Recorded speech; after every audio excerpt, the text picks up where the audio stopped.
आप सब लोग जान रहे हैं कि पिछले दिनों एक बड़ी घटना जमशेदपुर में घटित हुई थी। घटनाएं तो डेली हो रही है झारखंड प्रदेश में, लेकिन अब जो है पानी सर के ऊपर निकल रहा है।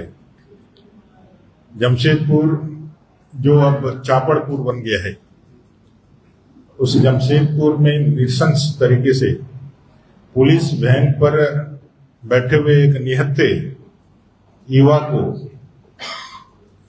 पुलिस वर्दीधारियों के समक्ष जिस तरह से चापड़ से मार करके हत्या की गई और एक बच्चे को गंभीर रूप से घायल किया गया, जिसका इलाज अभी भी कलकत्ता में चल रहा है। वो जीवन इस संघर्ष में वो लगातार संघर्ष कर रहा है अपने जीवन के लिए। इस बड़ी घटना के बाद पूरे झारखंड प्रदेश में और विशेष करके जमशेदपुर के नागरवासियों में आक्रोश देखा गया। पुलिस का इकबाल अगर खत्म हो जाए, पुलिस की वर्दी का साख इतना नीचे गिर जाए कि उसके होने को भी ना होना अगर मानने लगा जाए, तो समझ सकते हैं कि इस राज्य की कानून व्यवस्था का क्या हालात है। आज ये जो परिस्थिति पैदा हुई है एक दिन की नहीं है।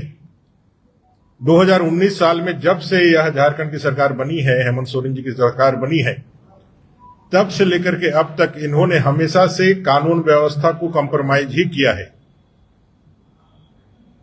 कानून का संधारण रहे, कानून यहां ठीक ढंग से काम करे, इसके लिए कभी भी इन्होंने गंभीर प्रयास इस सरकार ने नहीं की है। 2019 के सरकार बनने के बाद ही आप सबको मालूम होगा किस तरह से गोइलकेरा चाईबासा में 7 लोगों की गर्दन काट करके हत्या कर दी गई थी। वहां से सरकार का प्रारंभ हुआ था और उसके बाद लगातार जिस तरह से जिलों का एसपी का पद का बोली लगाया जाने लगा, जिस तरह से थाने की बोली लगाई जाने लगी और खुली छूट पूरी तरह से अवैध कारोबारों को चलाने के लिए दी गई और पुलिस को पूरी तरीके से अवैध वसूली के लिए निर्देशित किया गया और समय समय पर पुलिस को सिर्फ एक बार पैसा लेकर के पदस्थापन नहीं, बाद के क्रम में टॉप अप भी भराया जाने लगा। मैंने कि आप अगर रिचार्ज नहीं करेंगे अपने पद का तो आपको इस पद से हटा दिया जाएगा। ऐसा भी कई एक उदाहरण इस राज्य के पास हमारे पास रहे और धीरे धीरे ग्रेजुअली पुलिस का साख जो है समाज में गिरता चला गया। पुलिस अच्छे कर्मियों का, जो ईमानदार पुलिस अफसर थे, उनका मनोबल गिरता चला गया। ऐसे ईमानदार पुलिस कर्मियों को कहीं ना कहीं साइड लाइन धरा दिया गया, उनको किसी अच्छे पोस्ट पर नहीं रखा गया और इसका नतीजा यह रहा जमशेदपुर का यह घटना, जो दिखलाता है कि इससे सरकार ने पुलिस को कितने निचले स्तर तक गिरा दिया है। एक पुलिस का वर्दी से, पुलिस का जहन पे नाम आ जाने से लोग जो है क्राइम करने से डरते हैं। 50,000 की भीड़ होती है, वहां सिर्फ एक वर्दीधारी खड़ा रहता है, सब लोग जो है उसके खौफ से, उसके डर से नियम को मानने लगते हैं।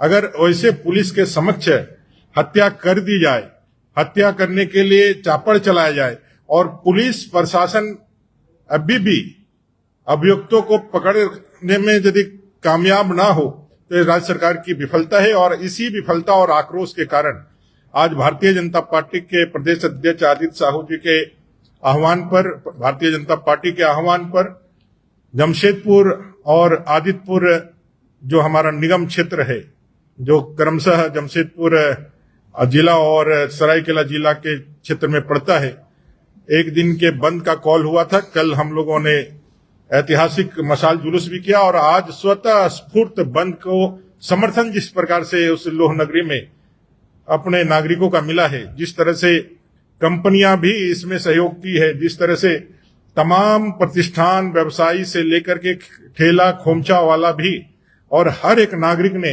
इसका जो समर्थन किया है, ये सरकार के लिए आई ओपनिंग होना चाहिए। क्योंकि जमशेदपुर के वासियों ने दिखलाया है अपने प्रतिरोध से कि यह सिर्फ एक पार्टी का प्रतिरोध नहीं है, एक आम जनता का प्रतिरोध है।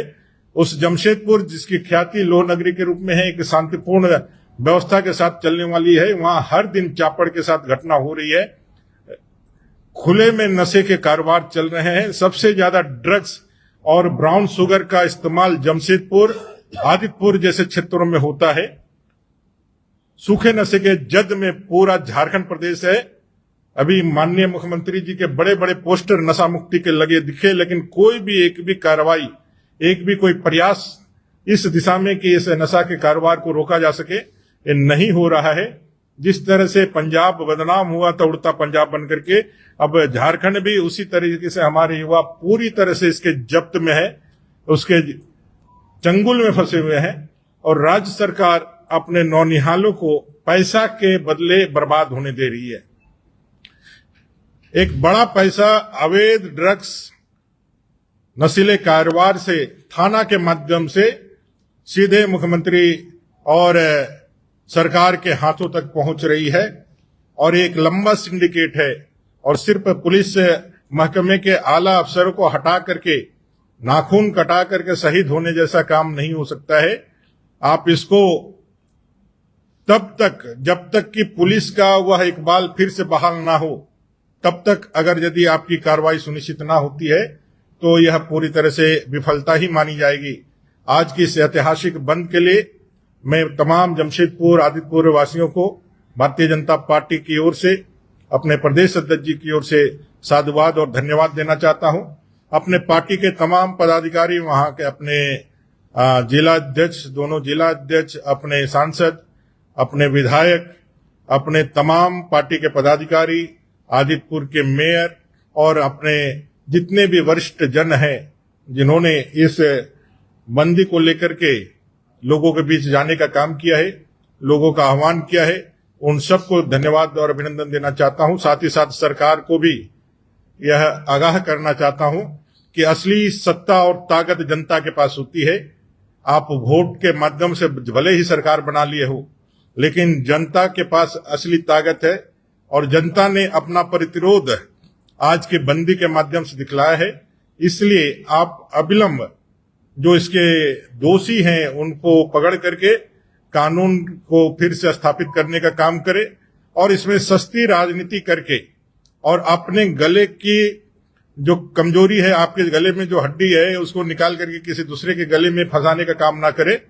इस मामले को डाइवर्ट करने की पूरी कोशिश आप की सरकार भी कर रही है, और आपके सोशल मीडिया और आपकी जितनी मीडिया चल रही है, झारखंड मुक्ति मोर्चा के ऑफिशियल्स जितने भी चल रहे हैं, इसको अलग एक रूप देने के लिए, एक अलग विमर्श खड़ा करने का असफल प्रयास कर रहे हैं, जिसको आज औकात दिखाने का और जिसको आईना दिखाने का काम जमशेदपुर वासियों ने और आदितपुर वासियों ने किया है। तो एक राजनीतिक दल के रूप में, सत्ताधारी राजनीतिक दल के रूप में झारखंड मुक्ति मोर्चा के उन तमाम रणनीतिकारों को भी यह समझना चाहिए कि उनके द्वारा जो गलत नैरेटिव खड़ा करने का जो कोशिश किया गया है, वो नैरेटिव को भी जनता ने पूरी तरह से खारिज किया है। और हम सब अपने डिमांड पे पुनः खड़े हैं, भारतीय जनता पार्टी, कि लॉ एंड ऑर्डर का संधारण हो, ये चापड़ की घटना फिर दोबारा ना हो। अभी फिर से घटनाएं घटित हुई है, जमशेदपुर को शांत किया जाए, जमशेदपुर सहित पूरे झारखंड प्रदेश में इस तरह की घटनाओं पर रोक लगाई जाए। साथ ही साथ यह नशीले दवाओं के कारोबार, नशीले वो चाहे डेंड्राइट का सूखा नशा का कारोबार हो, चाहे फिर अपना जो है ड्रग्स का कारोबार हो, ये सारे अवैध कारोबारों पर अंकुश लगाया जाए, इसको खत्म किया जाए। और साथ ही साथ जिन वर्दीधारियों के समक्ष यह घटना घटित हुई है, उनके ऊपर भी मुकदमा चलाया जाए। अभी तक उनके ऊपर मुकदमा दायर नहीं किया गया है। उन्होंने अपने कर्तव्य का निर्वहन नहीं किया। ना सिर्फ कर्तव्य का निर्वहन करने में उन्होंने कोताही बरती, बल्कि सही समय पर बगल में करीब 1-1.5 किलोमीटर की दूरी में टीएमएच, टाटा मेन हॉस्पिटल, जहां घटना घटित हुई है, वहां से उसकी दूरी होती है। अगर सही समय पर यदि उस बच्चे को उठा करके यदि टीएमएच इलाज के लिए ले जाया गया होता तो शायद वो भी हमारे बीच में होता। उसमें भी पुलिस ने लापरवाही दिखाई है, उसने भागने का काम किया है। अगर यदि वो सही समय पर एक्ट करती तो वह बच्चा बच सकता था। ऐसे कई एक लापरवाही पूर्ण गंभीर रूप से जो कृत्य है इस सरकार के अधिकारियों ने किया है, और पूरी जिम्मेवारी जो है उस हत्या की इस राज्य सरकार की है और राज्य सरकार को यह जिम्मेवारी मानते हुए, इसको एक्सेप्ट करते हुए आगे निर्देशों पर गलत कार्रवाई ना करते हुए दोषियों पर कार्रवाई करके आगे बढ़े। भारतीय जनता पार्टी इस आंदोलन को और झारखंड में कहीं पर भी जो भी घटनाएं हो रही है उसके साथ अपने आप को खड़ा रखते हुए एक विपक्ष के रूप में हमारी जो भूमिका है उसके निर्वहन के लिए तैयार है और यह आंदोलन सड़क से सदन तक चलेगा। फिर एक बार अंत में जमशेदपुर वासियों को, आदित्यपुर वासियों को और अपने भारतीय जनता पार्टी के सभी पदाधिकारियों को धन्यवाद देते हुए कि आप लोगों ने इस ऐतिहासिक बंद को सफल बनाया है। आपके सफलता से इस राज्य सरकार को पिछले 7 साल में जो राज्य सरकार का अहंकार था, उस अहंकार को पहली बार जनता ने इसको आईना दिखाने का काम किया है, तोड़ने का काम किया है। ये राज्य सरकार अगर इसको यदि पॉजिटिव लेती है तो अपने में सुधार करके झारखंड और झारखंडियों के जीवन के जान माल की रक्षा करेगी, और यदि इसे नेगेटिव में लेती है तो यह और भी ज्यादा क्रूर और अहंकारी होगी। और इस क्रूर शासक से, इस अहंकारी शासन से लड़ने के लिए भारतीय जनता पार्टी हमेशा तैयार है और आगे भी हमारी लड़ाई सड़क से सदन तक चलेगी। धन्यवाद। पुलिस का इकबाल खत्म हो गया, लेकिन राज्य के एक मंत्री को इतना उनके भरोसे है कि उन्होंने सुरक्षा वापस कर दिया। कि बिना सुरक्षा के भी हम चल सकते पूरे राज्य में, नक्सल प्रभावित हो शहर हो गांव हो कहीं भी। ये दो सौतनों के बीच की झगड़ा है, कांग्रेस, जेएमएम, आरजेडी, ये उनके बीच का घर का झगड़ा है। इस घर के झगड़े में बाहर के लोग जो है, हम लोग घुस करके जो है उसमें कुछ कह करके अपने ही ऊपर जो है हम लोग शर्मिंदगी महसूस होगी। एक खटराग उनका अंदर का है, अंदर के बंटवारे का है, स्वार्थ का है, अपने पावर का है। ये सारा कुछ जो है वो सत्ता की मलाई का बंटवारे का है, इसलिए उसमें हम ना घुसे। कई एक उदाहरण हम लोगों ने पूरे झारखंड प्रदेश में देखे हैं। इन लोगों को जो चल रहा है, जनता को भटकाने के लिए, जनता को गुमराह करने के लिए कई एक अय्यारी पूर्ण रूप ये बदलते हैं। चंद्रकांता एक सीरियल देखता था हम लोग जब बचपन में, तो उसमें अय्यारी करता था, रूप बदल बदल करके। वो पूरी अय्यारी जो है इसे झारखंड सरकार में चल रही है और उसी का एक स्वरूप है। इसमें कोई उनका माननीय मंत्री जी का कोई एक बड़ा कोई संदेश नहीं है। ये ठीक उसी तरह से है जब भाई कोप भवन में जाकर के हम अपने मांगों को और कितना पूरा कर सकते हैं, तो कोप भवन गए हैं।